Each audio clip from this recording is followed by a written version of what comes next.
నమస్తే welcome to V3 news లక్ష్యం సమాజహితం నేను కీర్తి ముందుగా హెడ్లైన్స్ చేవెళ్లలో ఘనంగా ప్రచారం చేస్తున్న కాంగ్రెస్ ఎమ్మెల్యే అభ్యర్థి భీమ్ భరత్ ప్రజలు కాంగ్రెస్ వైపే ఉన్నారని వ్యాఖ్యలు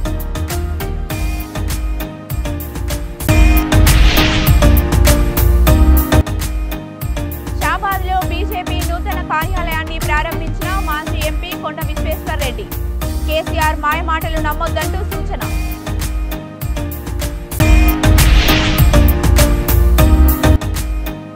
చంద్రబాబుపై ఘాటు వ్యాఖ్యలు చేసిన అనంతపురం ఎమ్మెల్యే అనంత వెంకటరామిరెడ్డి స్కిల్ డెవలప్మెంట్ కేసులో శిక్ష తప్పదని జోస్యం ఇక డీటెయిల్స్ లోకి చూస్తే వెదురుపాక నుంచి అయోధ్య వరకు శ్రీరామ పాదకులతో పాదయాత్ర చేస్తున్న అయోధ్య భాగ్యనగర సీతారామ సేవా ఫౌండేషన్ వ్యవస్థాపకులు చల్లా శ్రీనివాసరావు శాస్త్రి భద్రాచలం స్వామివారి చెంతకు చేరుకున్నారు. భద్రాద్రి రామయ్య సన్నిధిలో శ్రీరామ పాదకులకు ప్రత్యేక పూజలు నిర్వహించారు. అనంతరం భక్త బృందం భద్రాచలం నుంచి పాదయాత్రకులుగా బయలుదేరి జనవరి నెలాఖరుకు అయోధ్యకు చేరుకోనున్నట్లు చెప్పారు.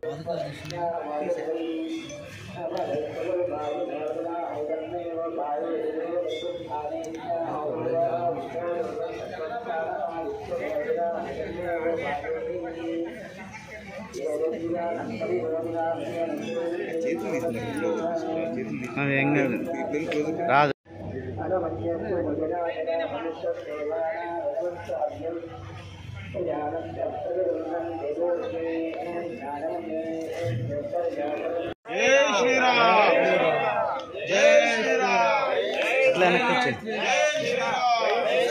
వెనక్కొచ్చి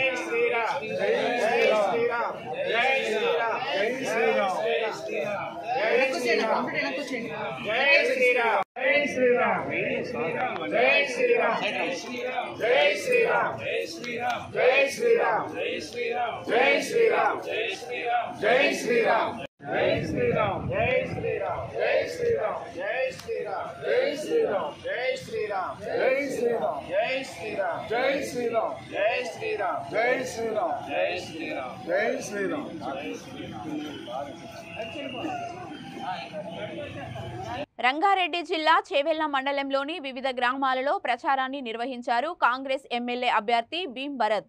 ఈ ఎన్నికల ప్రచారంలో భాగంగా ఆయన మాట్లాడుతూ అధికార పార్టీ నాయకులు మాయమాటలు చెప్పి తెలంగాణ ప్రజల్ని మోసం చేస్తున్నారన్నారు. బంగారు తెలంగాణ అన్న కేసీఆర్ రాష్ట్రాన్ని అప్పులపాలు చేస్తున్నారన్నారు. డబుల్ బెడ్రూమ్ ఇల్లు ఇవ్వలేదని, రైతులకు రుణమాఫీ చేయలేదని ఆవేదన వ్యక్తం చేశారు. నిరుద్యోగులకు ఉద్యోగాలు రాలేదని ఇలాంటి మోసపూరిత మాటలు చెప్పి 10 సంవత్సరాల నుండి మనల్ని మోసం చేస్తూనే ఓట్లు వేయించుకుంటున్న బీఆర్ఎస్ పార్టీలకు సరైన గుణపాఠం చెప్పాలన్నారు. చేవెళ్ల ప్రజలను మోసం చేసిన నాయకులకు మీ ఓటు అనే ఆయుధాన్ని ఉపయోగించి మీరే సరైన బుద్ధి చెప్పాలన్నారు.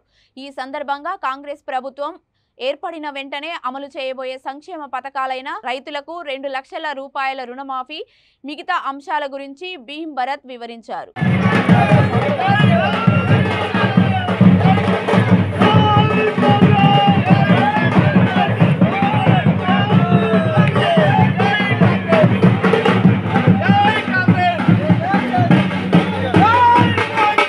నమస్కారం. చేవెళ్ల కాన్స్టిట్యున్సీ చేవెళ్ల మండలం పామిన గ్రామం తరఫున భీమ్ భరత్ అన్న ఈరోజు మా గ్రామానికి రావడం జరిగింది. ఎమ్మెల్యే క్యాండిడేట్ స్వాగతం పలికినాం. ఇప్పటిదాకా కూడా ఎట్లా ఉందంటే ఏ ఊర్లో వెళ్ళినా కూడా కాంగ్రెస్ పార్టీకి భారీ మెజారిటీ వచ్చే విధంగా ఉంది. ఎక్కడ ఏ ఊర్లో వెళ్ళినా కూడా మా ఊరి నుంచి కూడా 100కు 100% కాంగ్రెస్ పార్టీని గెలిపించుకుంటాం. భీమ్ భరత్ అన్నను కూడా గెలిపించుకునే ప్రయత్నం చేస్తున్నాం. ఎందుకంటే భీమ్ భరత్ అన్న ఎవరో కాదు, మా పామెన మనిషి. మా చిన్నప్పుడు మా పామెన నుంచి వాళ్ళ తాతలు పోయిన వాళ్ళు. మా ఊరికి పామెన భీమ్ భరత్ అన్న గెలిస్తే మా పామెన గెలిచినట్టే అని మేము ఊహించుకుంటున్నాం. కంపల్సరీ మేము భారీ మెజారిటీ తీసుకొని రావాలని ఆశిస్తున్నాం. ఇంకొకటి ఏంటంటే బీఆర్ఎస్ ప్రభుత్వం వచ్చిన నాటి నుంచి ఏ ఒక్క పని జరగలేదు. దళిత బంధు అన్నాడు, దళిత బంధు ఎవరికి వేయలేడు. డబుల్ బెడ్రూమ్ ఇల్లు అన్నాడు, ఇంతవరకు ఏ ఒక్కరికి కూడా డబుల్ బెడ్రూమ్ రాలేదు ఇంతవరకు కూడా. ఇక్కడ ఉన్నది ఏం చేస్తున్నా అంటే ఉన్న గవర్నమెంట్ ల్యాండ్లు అమ్ముతున్నాడు, గవర్నమెంట్ నడిపిస్తున్నాడు. ఇప్పటిదాకా కూడా మా ఊళ్ళో 170-180 ఎకరాలు 242 సర్వే నెంబర్ ల్యాండ్ ఉంది. మళ్ళీ కూడా బీఆర్ఎస్ ప్రభుత్వం గెలిచిందంటే ఒక్క ఎకరం కూడా ఉంచుకోడు. మొత్తం టోటల్గా భూములు అమ్మి ప్రభుత్వాన్ని నడిపిస్తున్నాడు. కావున మేమేమనుకుంటున్నామంటే మా ఊరు తరఫున టోటల్గా కాంగ్రెస్ పార్టీకి వన్ సైడ్ చేసి భీమ్ భరత్ అన్నను భారీ మేయాడితో గెలిపించుకోవాలని కోరుకుంటున్నాం. దోపిడిని కూల్చివేయడమే అమరులకు నిజమైన నివాళి. వాడవాడల సంస్కరణ సభలు నవంబర్ 1 నుంచి 9 వరకు ఘనంగా నిర్వహించాలని సిపిఐ ప్రజాపంద మహబూబ్ నగర్ జిల్లా కార్యదర్శి పాయం చంద్రన్న పిలుపునిచ్చారు. దేశంలో ప్రజలపై సాగుతున్న దోపిడీ వ్యవస్థను కూల్చినప్పుడే అమరులకు నిజమైన నివాళి అని చంద్రన్న అన్నారు. మహబూబ్ నగర్ జిల్లా కేంద్రంలోని ఎంఆర్ఓ ఆఫీస్ ఎదురుగా ఉన్న రంగదాసు స్తూపం వద్ద జెండాను చంద్రన్న ఎత్తారు. ఈ సందర్భంగా జరిగిన సభకు కొత్తపల్లి రవి అధ్యక్షతన వహించారు.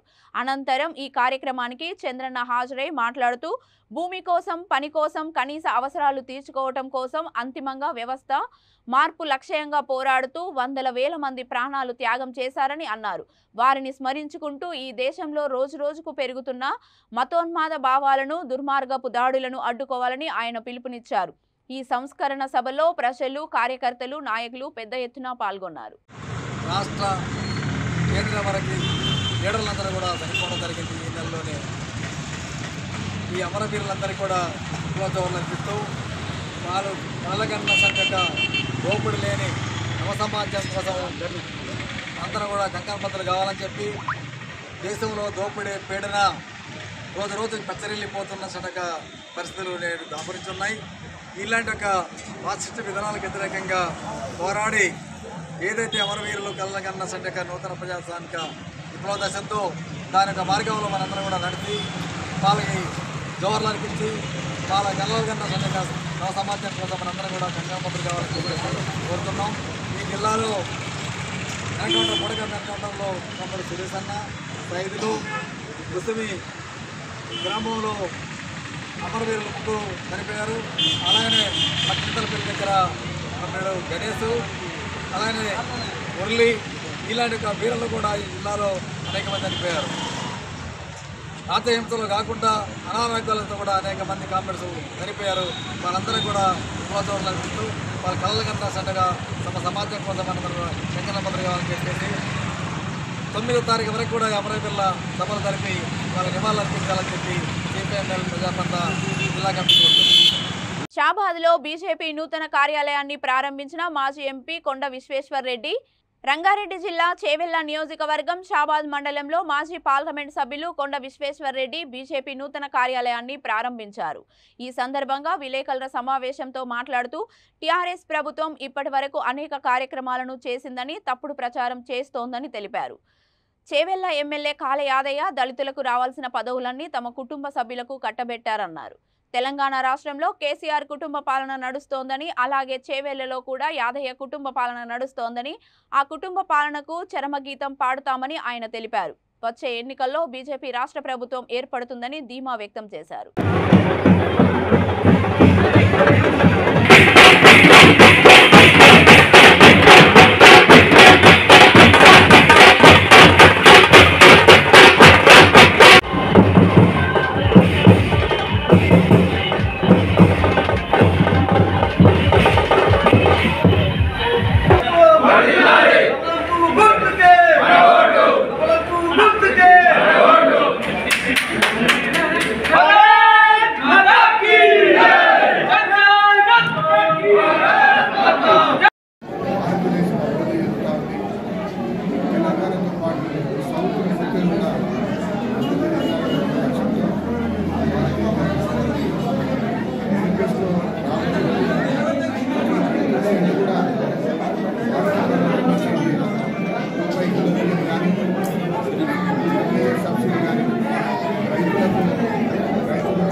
చెప్పాలంటే ఇలా గ్రామాలలో వేసిన సీసీలు గ్రామాలలో చేసిన మరి అన్నం లేని కేంద్ర ప్రభుత్వం ఇచ్చినాయి. అదేవిధంగా నేరుగా కేంద్ర ప్రభుత్వం ఇస్తూ ఉన్నారు.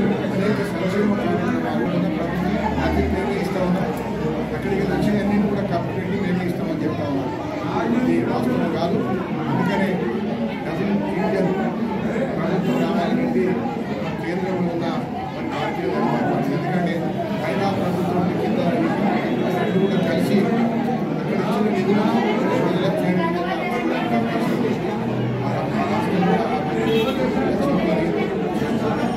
ఇకపోతే ఖాళీ మనం చూస్తూ ఉన్నాం. డాక్టర్ బాబాసాహెబ్ రాసిన ఒక రాజ్యాంగం, ఆ రాజ్యాంగంలో దళితులకు ఏదైతే కేటాయించిందో స్థానిక సంస్థల నుండి పార్లమెంటు వరకు మరి ఇక్కడ మనం చూసినట్టుంటే సేవల గడ్డ మీద ఒక యాదయ్య తప్ప దళితులు ఎక్కువ లేదన్నట్టు ఆయన కొనుగోలు అయితే ఎట్లుండో అట్లే ఉండు. అందుకే ప్రజలు గమనిస్తున్నారు, అందుకే వ్యతిరేకత ఎక్కువ వచ్చింది. వాళ్ళ ప్రార్థన ఒక్కటే, ఈ వ్యతిరేకత కాంగ్రెస్ బీజేపీ వల్ల స్ప్లిట్ కావాలని. కానీ స్ప్లిట్ కాదు, ప్రజలు చూస్తున్నారు. ఇక్కడ బీజేపీ బలంగా ఉంటే మొత్తం ఒకటే దిక్కు. ఇక్కడ షాబాద్ల చేవెళ్ళల ఇప్పుడు కాల యాదయ్య శత్రు, టీఆర్ఎస్ శత్రు. ఇక్కడ తప్పనిసరిగా మాకు నమ్మకం ఉంది. ఇక్కడ బీజేపీ జెండా కన్నం గుర్తుకే అందరూ ఓటేస్తారని నమ్మకం ఉంది. పాణ్యం నియోజకవర్గం కల్లూరు మండలం తడకనపల్లె గ్రామంలో టీడీపీ అధిష్టానం ఆదేశాల మేరకు బాబు షూరిటీ భవిష్యత్తుకి గ్యారంటీ అనే కార్యక్రమం నిర్వహించారు. మాజీ MLA Panyam TDP in charge Gowru Charitha Reddy ఇంటింటికి తిరిగి గ్రామంలో కరపత్రాలను ఇస్తూ మినీ మేనిఫెస్టో సూపర్ 6 పథకాల గురించి ప్రజలకు వివరించారు. రచ్చబండ కార్యక్రమం నిర్వహించి ప్రజల సమస్యలు అడిగి తెలుసుకున్నారు. టీడీపీ అధికారంలోకి తీసుకొని రావాలని, చంద్రబాబును ముఖ్యమంత్రిగా చేసుకుంటేనే మన భవిష్యత్ అని ప్రజలకు తెలియజేశారు.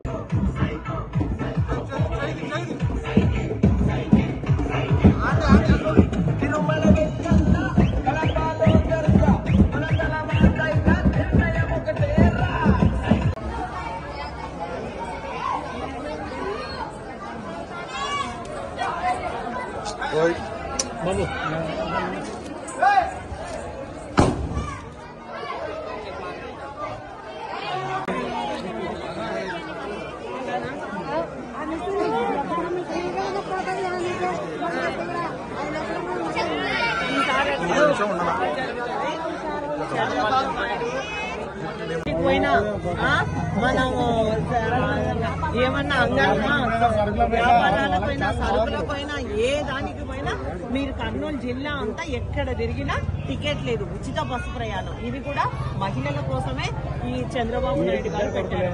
ఇవన్నీ 4 పథకాలు మహిళల కోసమే. మీకు సంవత్సరానికి 18,000 ఏళ్ళు దాటిన వాళ్ళకి అందరికీ.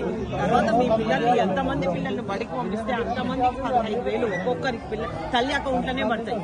అది మీకే వస్తుంది. సంవత్సరానికి 3 గ్యాస్ సిలిండర్లు. మీరు జిల్లా అంతా ఎక్కడ పోయినా బస్ టికెట్లు. ఇంకొకటి అమ్మ, రైతులు ఉంటే మీకు పొలం ఉంటే ఒక్కొక్క రైతుకు సంవత్సరానికి 20,000 ప్రభుత్వం చంద్రబాబు నాయుడు ఇస్తాడు. అంటే 5 ఏళ్లలో ₹1,00,000 ఒక్కొక్క రైతుకు. గతంలో కూడా ఆయన రుణమాఫీ చేసినాడు. అట్లనే ఇప్పుడు కూడా అన్నదాత పథకం తీసుకొని వచ్చి దాని ద్వారా ఒక్కొక్క రైతుకు ₹20,000.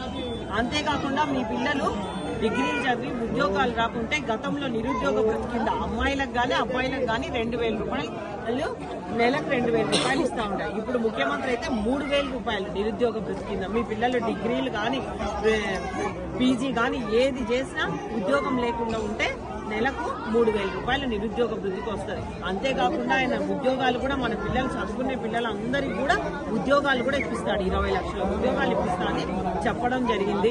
ప్రతి ఇంటికి మంచినీటి కుళాయి కూడా, ప్రతి ఒక్క ఇంటికి మంచినీటి. తిరుమల తిరుపతి 2 రోజుల పర్యటనలో భాగంగా బుధవారం సాయంత్రం తిరుచానూరు శ్రీ పద్మావతి అమ్మవారిని దర్శించుకున్నారు బీసీ సంక్షేమ శాఖ మంత్రి చెల్లుబోయిన శ్రీనివాస వేణుగోపాలకృష్ణ. ఆయనకు ఆలయ ఈవో రమేష్, టెంపుల్ ఇన్స్పెక్టర్ స్వాగతం పలికారు. మంత్రి ముందుగా తులాభారం మొక్కులు చెల్లించుకొని అనంతరం ఆలయ ధ్వజస్తంభానికి మొక్కి శ్రీ పద్మావతి అమ్మవారిని దర్శించుకున్నారు. అర్చకులు వేద మంత్రాలతో ఆశీర్వచనం పలకగా ఆలయ ఈవో తీర్థ ప్రసాదాలు అందించారు.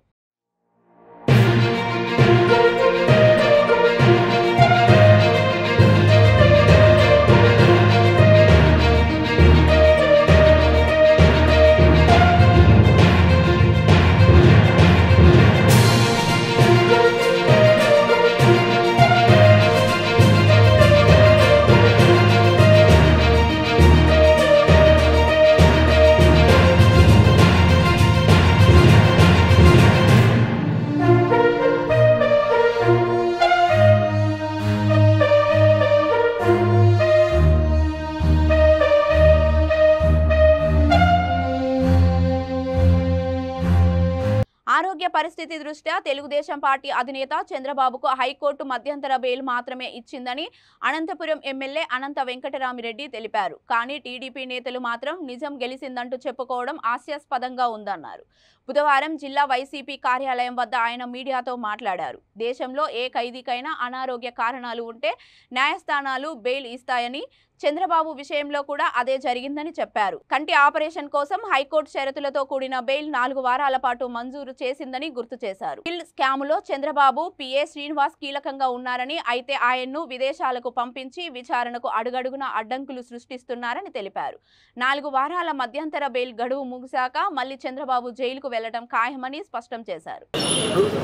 అందరికీ తెలుసు చంద్రబాబు నాయుడు గారికి బెయిల్ ఎందుకు ఇచ్చారు అని కూడా అందరికీ తెలుసు. అది బెయిల్ కాదు, ఇంటీరియం బెయిల్. అంటే కేవలం అతను ఆరోగ్యపరంగా నాకు ఆరోగ్యం బాగాలేదని చెప్పేసి అన్నీ పెట్టుకుంటే, మరీ ముఖ్యంగా కూడా కన్నుకు వచ్చేసి కూడా వెంటనే కూడా సర్జరీ చేసుకోవాల్సి వస్తుంది. అంటే ఎవరికైనా సరే ఏ ఖైదీకైనా ఈ భారతదేశంలో చట్టం ప్రకారం ఏ ఖైదీకైనా ఆరోగ్యం అనే ఒక తూరు జైలు పాలైతే జైల్లో ఉండేంత వరకు వారి కస్టడీలో ఉన్నంత వరకు వారి ఆరోగ్యాన్ని కూడా చూసుకోవాల్సిన బాధ్యత కూడా జైలు అధికారులదే, జైలుదే, వాళ్ళ శాఖదే. కాబట్టి ఆ పరిస్థితుల్లో కోర్టుకు అప్రోచ్ అయినాడు. కాబట్టి అతను ఆపరేషన్ చేసుకోవడానికి 30 రోజులు మాత్రమే ఇంటీరియం బెయిల్ ఇచ్చారు తప్ప బెయిల్ మాత్రం కాదు. ఈ పొద్దుడు కూడా 52 రోజుల నుంచి కూడా అయినప్పటి నుంచి కూడా 70A వర్తిస్తుందని చెప్పేసి ఈరోజు కింది కోర్టు నుంచి హైకోర్టు, సుప్రీంకోర్టు పైన ఇంతవరకు కూడా వారికి ఎక్కడ కానీ ఇంతవరకు దొరకలేదు. అలాగే బెయిల్ కావాలన్నారు. అంతెందుకు లాస్ట్లో మన 10 రోజుల కిందట కూడా వారి అడ్వకేట్ 70A వర్తిస్తుందని చెప్పేసి తీర్పు ఇకపోతే కనీసం అతని వయస్సునన్న చూసి ఆరోగ్య రీత్యాన్ని చూసేసి మీరు బెయిల్ అనే ఇవ్వండి అని చెప్పేసి అడిగింది సార్. దాంట్లో భాగంగా ఒక కండిషన్ 30 రోజులు మాత్రం నీకు ఆరోగ్యం సరి చేసుకోవడానికి, ఆరోగ్యం చూసుకోవడానికి, ఆపరేషన్ చేసుకోవడానికి అనుమతిస్తూ ఇచ్చిన హైకోర్టుని వారు ఏదో కూడా రాజకీయంగా చేస్తారు. ఇప్పుడు చెప్పండి. ఆ రోజు చెప్పలేదు, ఈ రోజు చెప్పడం లేదు. మేము స్కామ్ అనేది కూడా జరిగింది, మేము నేరం చేయలేదని మాత్రం చెప్పలేదు. కేవలం టెక్నికల్గా ఒక వర్డ్ పెట్టుకొని 17A మాత్రం వర్తించదని చెప్పేసి ఇంతవరకు ఆర్గ్యుమెంట్ చేస్తున్నారు తప్ప నేరం మాత్రం చేయలేదంటారు. అంతేందుకు వాళ్ళతో ఇప్పుడు శ్రీనివాసులు ఉన్నాడు కదా, ఫారెన్కి పంపించారు కదా, తెప్పించుకోమని చెప్పండి. ఇప్పుడు బయటకు వచ్చాడు కదా, ఇంకెందుకు? తెలుగుదేశం పార్టీ వారు కానీ లాయర్స్ కానీ ఈరోజు దేశాన్ని విడిచిపెట్టి పర్మిషన్ లేకుండా విడిచిపెట్టిపోయినాడు కదా ఒక ముద్దాయి. ప్రధానమైన నేరంలో ప్రధానమైన భాగస్వాములు ఇచ్చినాడు, సాక్ష్యం అతను తెప్పించమని చెప్పండి, అన్నీ బయటకు కూడా వస్తాయి. దాన్ని ఇన్వెస్టిగేట్ చేయకుండా అడుగడుగున కూడా అడ్డం పడుతున్నారు తప్ప ఏమీ లేదు. It is only interim bail, అది హెల్త్ గ్రౌండ్స్ పైన మాత్రమే ఇవ్వడం. గుంతకల్ నియోజకవర్గం పామిడి పట్టణం స్థానిక ప్రభుత్వ ఆసుపత్రిలో డాక్టర్ ఎల్లప్ప ఆధ్వర్యంలో రక్తదాన శిబిరాన్ని ఏర్పాటు చేశారు. ఈ శిబిరంలో జనసేన నాయకులు, ఆటో యూనియన్ సభ్యులు, అభయ బ్లడ్ డోనర్ సభ్యులు పాల్గొని రక్తదానం చేశారు. ఈ కార్యక్రమంలో డాక్టర్లు ఎల్లప్ప, కిరణ్మయ్, జనసేన నాయకులు అనిల్ పాల్గొన్నారు. ఈ సందర్భంగా మాట్లాడుతూ అత్యవసర పరిస్థితులలో రోగులకు రక్తం ఎక్కించాలంటే అనంతపురంకి వెళ్లాల్సి వస్తుందని, కానీ ఇప్పుడు నూతనంగా ఏర్పాటు చేసిన స్థానిక ఆసుపత్రి నందు బ్లడ్ స్టోరేజ్ ఉండడం వల్ల ఇక్కడే రక్తం ఎక్కిస్తున్నారని తెలిపారు. అందరికీ నమస్కారం. మరి ఈరోజు అనంతపురం జిల్లా పామిడి మండలం కమిటీ హెల్త్ సెంటర్లో మరి అభయ కార్యక్రమాన్ని దృష్టిలో ఉంచుకొని మరి ఇక్కడ పెద్ద ఎత్తున రక్తదాన కార్యక్రమం చేస్తూ ఉన్నాం. దీనికి అభయ ఫౌండేషన్ వారు స్వచ్ఛందంగా వారు ముందుకు వచ్చి వారి ఫౌండేషన్ తరఫున వారితో పాటు మరి జనసేన పార్టీ సౌజన్యంతో ఈరోజు ఇక్కడ బ్లడ్ డొనేషన్ చేయడం జరుగుతూ ఉంది. మరి ఈ కార్యక్రమంలో మరి ఎల్లప్ప సార్ గారు, ఎండి మన మండల ఆఫీసర్ గారు ఈరోజు ఇక్కడ పాల్గొనడం జరిగింది. వారికి ఈ సందర్భంగా కృతజ్ఞతలు తెలియజేస్తూ ఉన్నాం. మరి ఈ సందర్భంగా వారికి ఒకటే మరి పామిడి పట్టణ ప్రజల తరఫున విజ్ఞప్తి చేస్తూ ఉన్నాం. మరి పామిడి ప్రజలు అత్యవసర చికిత్స సమయంలో మరి అనంతపురంలో బ్లడ్ కోసం వెళ్తూ ఉంటారు. అత్యవసర పరిస్థితుల్లో ఇది అన్ని వేళలా సాధ్యం కాకపోవచ్చు. కాబట్టి వారిని మేము ఒకటే ఈ సందర్భంగా రిక్వెస్ట్ చేస్తూ ఉన్నాం. మరి వీలైన తొందరలో మన పామిడి ప్రభుత్వ ఆసుపత్రిలో మరి బ్లడ్ బ్యాంక్ ఏర్పాటు చేయాలని, తద్వారా ప్రజలకు ఉపయోగకరంగా ఉంటుందని ఈ సందర్భంగా తెలియజేస్తా ఉన్నాం. మరి ఈ అవకాశం ఇచ్చినటువంటి పాత్రికేయులకు, నా మిత్రులకు మరియు ఇక్కడ వచ్చినటువంటి వాళ్ళకి ప్రతి ఒక్కరికి పేరున ధన్యవాదాలు తెలియజేస్తా ఉన్నా. జై జనసేన. మన కమ్యూనిటీ హాస్పిటల్ నందు, పామిడి హాస్పిటల్ నందు ఈ ఆయుష్మాన్ భవ సందర్భంగా, క్యాంప్ సందర్భంగా రక్త దాన శిబిరం నిర్వహించడం జరిగింది. దీనికి సహకారంగా మన అభయ బ్లడ్ డోనార్స్ మరియు జనసేన పార్టీ కన్వీనర్ గారు మరియు ఆటో యూనియన్ 2 రకాల ఆటో యూనియన్స్ మరియు కొందరు వాలంటీర్స్ క్యాంపు నుంచి రావడం జరిగింది. సో ఇది మొదటి క్యాంపు ఇక్కడ కండక్ట్ చేస్తున్నాము. రాబోయే రోజుల్లో ఈ హాస్పిటల్కి బ్లడ్ స్టోరేజ్ సెంటర్ శాంక్షన్ చేయడం వల్ల ప్రతి నెల ఒక క్యాంపు ఇక్కడ కండక్ట్ చేయడం జరుగుతుంది. దాని ద్వారా మదర్ పార్టీ బ్యాంక్కి ఇచ్చేసి అక్కడి నుంచి మనం కావాల్సిన బ్లడ్ ప్యాకెట్లు ఇక్కడ తెచ్చుకొని అవసరమైనటువంటి పేషెంట్లకు రక్తం ఇక్కడ ఎక్కించడం జరుగుతుంది. ఇప్పటి నుంచి ఇది కొత్తగా ఒక సర్వీసెస్ మన హాస్పిటల్కి అందుబాటులోకి తెస్తున్నాము. సో ప్రతి ఒక్కరూ ఉపయోగించుకోవాల్సిందిగా, అలాగే రక్తం దానం చేసే గుణాన్ని కూడా అలవర్చుకోవాల్సిందిగా ఈ సందర్భంగా నేను ముఖ్యంగా అందరినీ ఈ పామిడి మండల ప్రజల్ని కోరుకుంటున్నాను. సో అలాగే ఈ మహేష్ బాబు అసోసియేషన్ వాళ్ళు కానీ, జూనియర్ ఎన్టీఆర్ గారి అసోసియేషన్ కానీ, అలాగే జనసేన మన పవన్ కళ్యాణ్ సార్ అసోసియేషన్ గారు కానీ, అలాగే పెద్ద ఎన్టీఆర్ గారి అభిమానులు కానీ, వైఎస్ఆర్ అభిమానులు కానీ, జగన్ సార్ అభిమానులు కానీ అందరూ పార్టిసిపేట్ చేసి నెలకు సంవత్సరంలో 1 నెల అడాప్ట్ చేసుకొని బ్లడ్ డొనేషన్ క్యాంప్ నిర్వహించవలసిందిగా ఈ సందర్భంగా వాళ్ళందరినీ నేను కోరుకుంటున్నాను.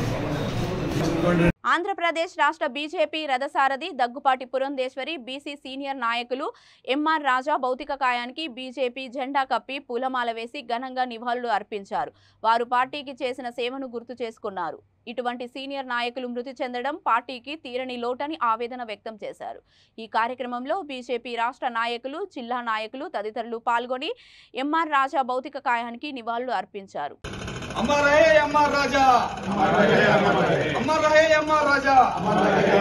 బులెటిన్ ముగించే ముందు హెడ్లైన్స్ మరొకసారి.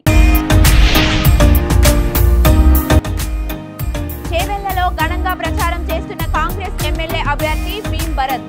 ప్రజలు కాంగ్రెస్ వైపే ఉన్నారని వ్యాఖ్యలు.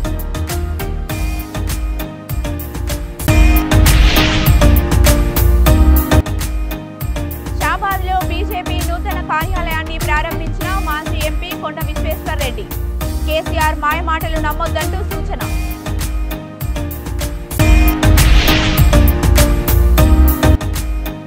చంద్రబాబుపై ఘాటు వ్యాఖ్యలు చేసిన అనంతపురం ఎమ్మెల్యే అనంత వెంకటరామిరెడ్డి.